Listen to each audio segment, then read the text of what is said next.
Dr. Tyal, what did you get on the in-service exam? Are we doing combined first year and second year?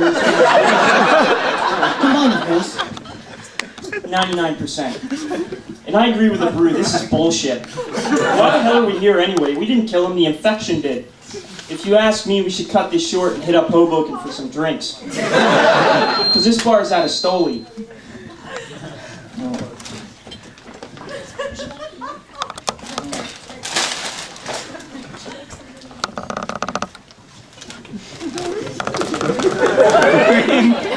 Your Honor, at this time I would like to invite Dr. Jimmy on to the witness stand. It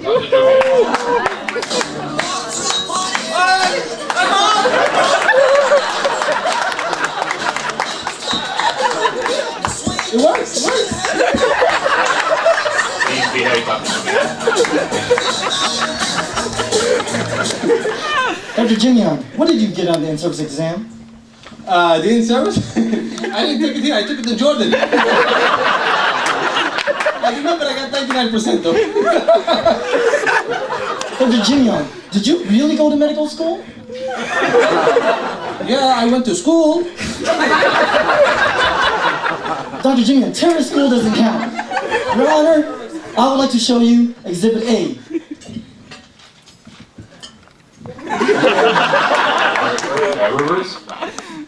Dr. Jimmy, isn't it true that you are wanted in Jordan, ran away from prison, swam across the Atlantic, and now you reside in New Jersey? Hyponatremia is very important to understand. There's many etiologies.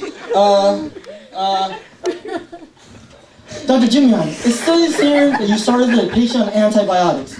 Can you tell us, the court, what this order means? Cephalosporin.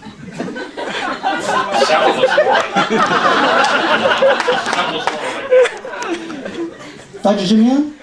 Yeah, the patient has infection. You want me to give him hummus instead?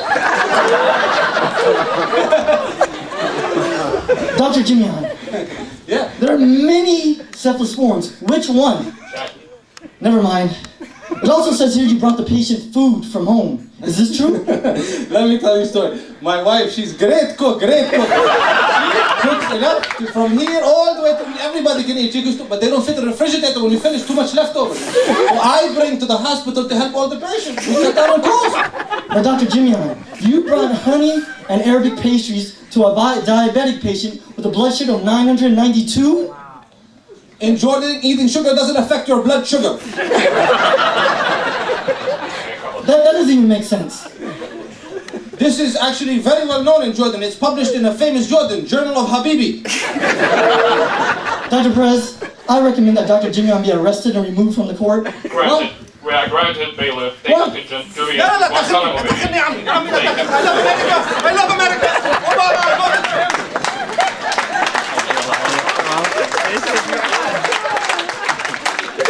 Your Honor, at this time I would like to invite Dr. Malik to the stand.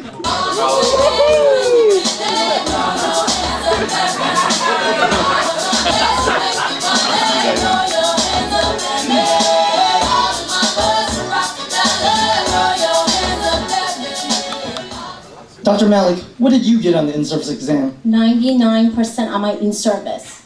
I hate this place. I hate the patients. I hate the residents. I hate the call rooms. Can we just have a decent call room? Is that too much to ask to have a spa and a massage service? I just want to relax after they're yelling at interns.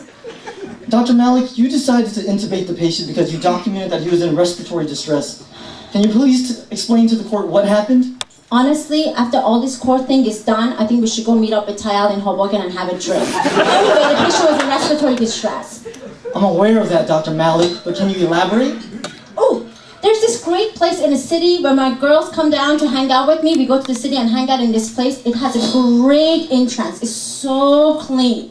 I don't like going to places that are dirty, okay? Anyway, I have to go because I have a pedicure appointment. Really early in the morning. Actually, I'm on call today, so I made the appointment very early in the morning, okay? And I have to go just deal with that shitty intern.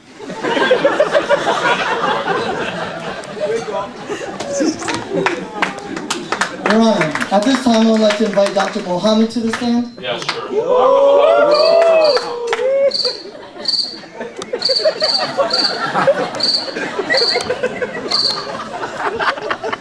Dr. Mohammed, what did you get on the in-service?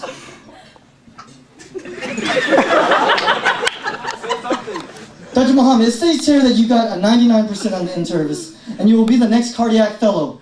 Can you tell us why the patient needed an intra-aortic balloon pump, and what was the indication? Dr. Mohammed, must I remind you that you are under oath? You are supposed to speak. This is how these proceedings work. Do you understand?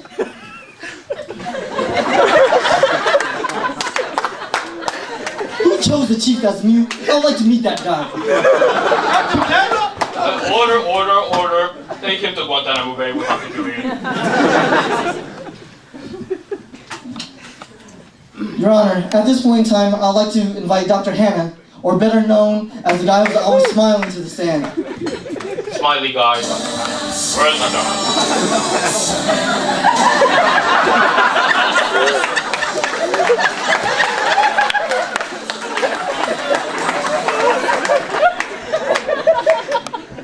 Dr. Hannah, what did you make on the in-service exam? I scored 99% on my service exam, and I took it in Syria one day after Dr. Jimian took it in Jordan. Pick up the phone, son. And before I answer your question, he didn't give me the question, he gave me the answers. Ladies and gentlemen, I'd like to show you a photograph where Dr. Hannah has ties with terrorism.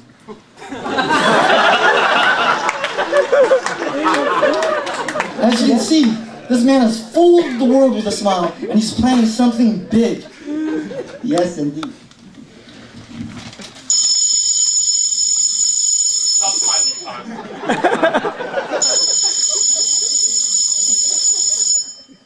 Hello, Hannah.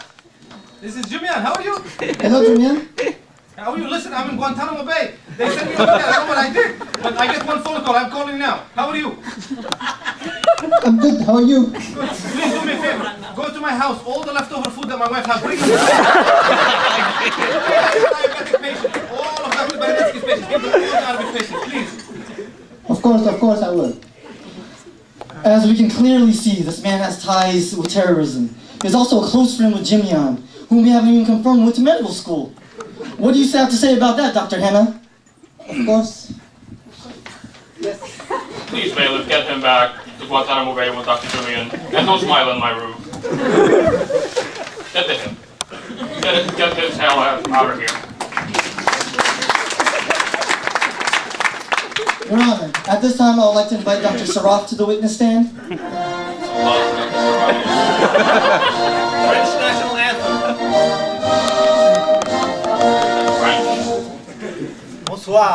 Bonsoir.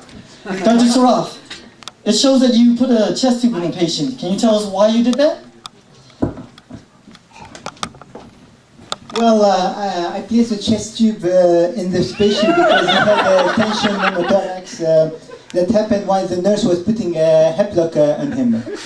How is that even possible to get a tension pneumothorax from a peripheral hep lock? Well, you know, when I was in Paris, it happened, so it's very common. Dr. Saraf, is that the real hair color or did you dye it? No, I dyed it. I was impressed by Dr. Chenitz. I guess. Actually, I'm supposed to meet with Dr. Chenitz, and I'm supposed to meet with him right now.